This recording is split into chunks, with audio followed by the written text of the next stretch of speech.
Yes, abakunzi ba Check the Mic ndabaramukije cyane amahoro y'Imana nibyo neza ko muguwe neza aho muherereye ndabahaye ikaze muri cyo kiganiro musanzwe mukunda cyane Check the Mic.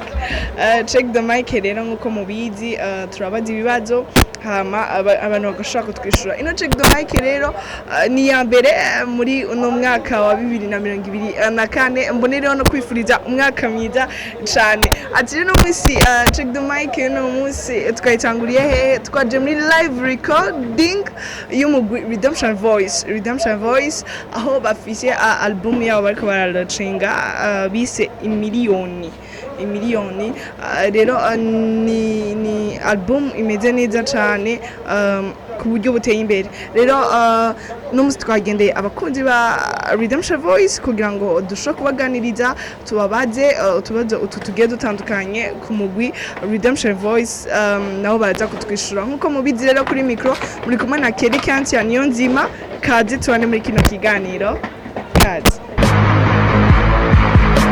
from kid nanjye ndabaramukije umeze neza ndashima Imana akazina bakwita gute nishimwe Tony Tony nawe umukunzi wa Redemption Voice yego cyane ndaza ko isozo dukenya hama nawe uraza kunyishura kazi kambe karavuga Redemption Voice mu Burundi muri uno mwanya igizwe n'abantu bangahe igizwe n'abantu batandatu Redemption Voice mu Burundi igizwe n'abahungu bangahe n'abakobwa bangahe umukobwa n'umwe abahungu ni batanu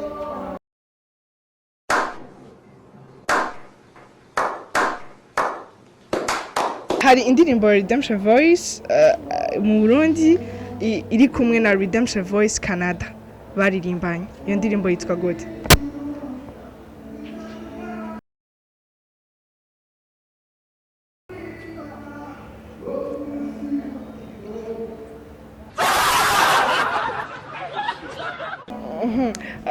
iyi live recording ni album yabo igira kangahe yitwa gute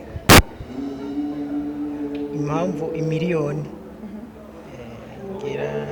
igira gatanu oh my god wow iyi ndirimbo ya Redemption Voice ukunda cyane mu ndirimbo zabo zose yangiriye neza ushaka kwituririmba yes Come on, man. Gira ibintu bibiri ukundira umugwi Redemption Voice. Ikintu cyambeshe ndabakundira indirimbo baririmba zirankora ku mutima zirafise amajambo yubaka. Yego ikindi naco ndakunda cyane iyo bari kuri stage n'abantu bamutiva abantu baramutiva public ngaho ngiye bari ko baraperforminga. Okay, ndagushimiye cyane Tony. Urakoze cyane nawe.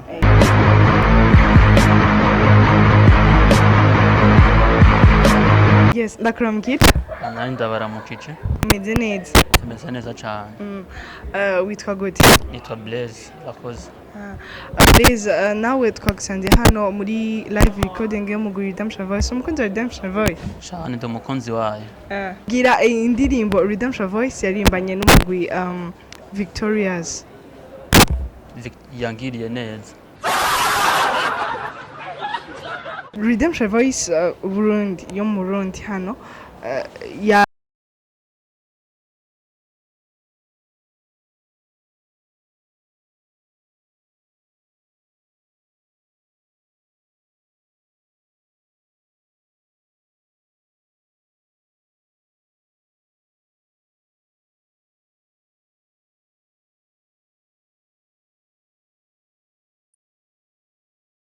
nkiriho turirimbi si jewe nkiriho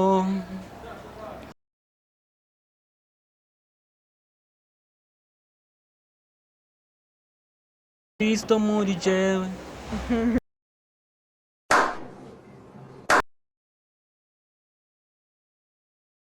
indirimbo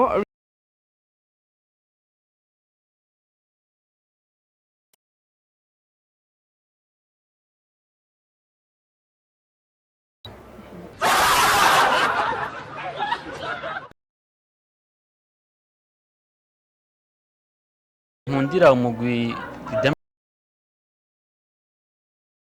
ukuntu cyane na mbere barazi ibintu barimwo,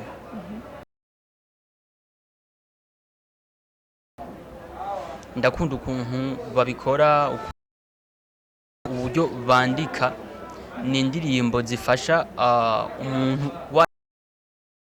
donc baririmba indirimbo zikora ku mitima ya benshi. Nkunda ukuntu iyo bari muri performe. Shimire cyane. Murakoze namwe.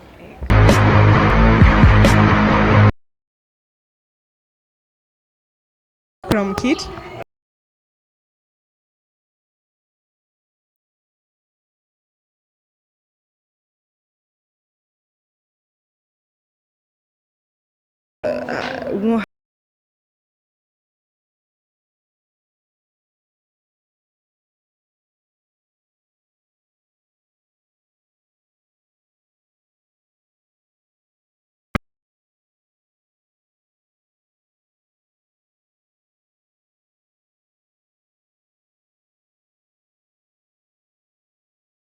Oh my God!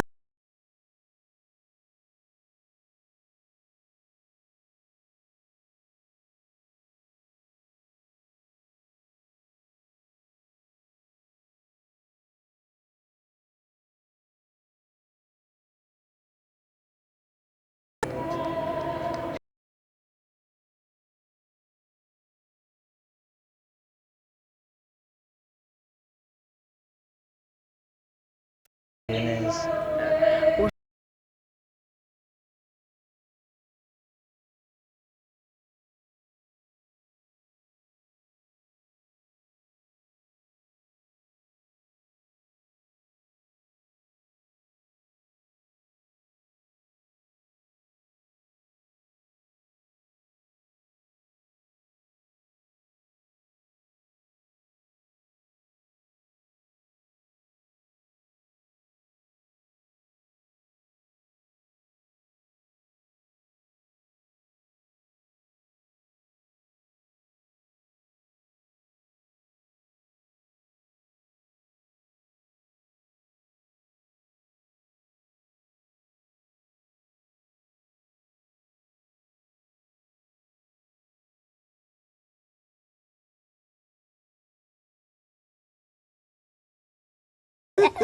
RedemptionVoice.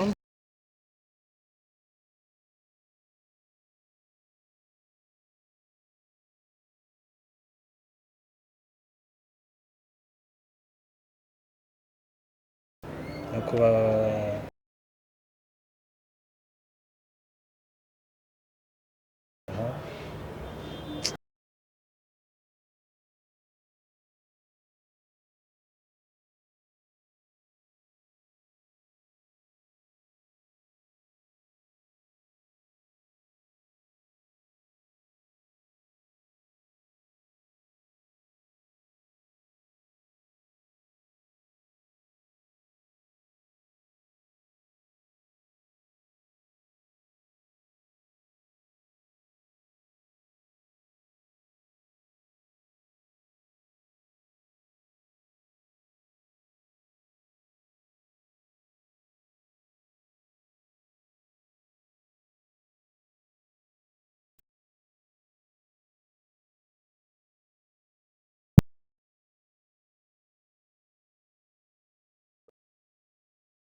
Iyo ndirimbo yitwa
ibi kweri.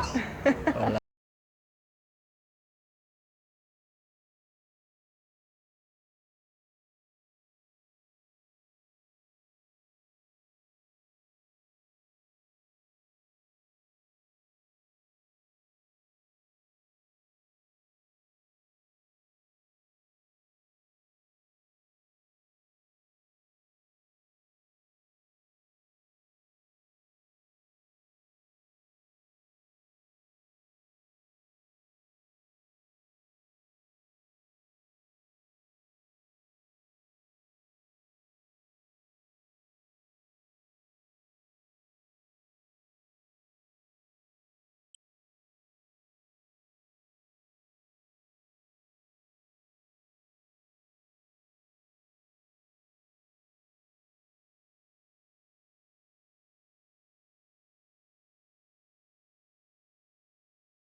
Ikibazo ca mbere cavuga ngo Redemption Voice